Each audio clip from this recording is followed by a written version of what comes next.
من شرب الماء وذكر الحسين صلوات الله عليه ولعن قاتليه كتب الله له، راجعوا من لا يحضره الفقيه، كتب الله له 100,000 حسنة. هذه الحسنة التي لا يستعد الإنسان أن يعطيها لأبيه وأمه في الآخرة، حسنة واحدة الإنسان مو حاضر يوم القيامة يعطيها حتى لأبيه وأمه لأنه محتاج إليه.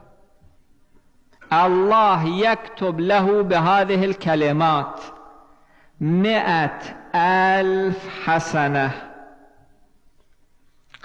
ويمحو عنه 100,000 سيئة.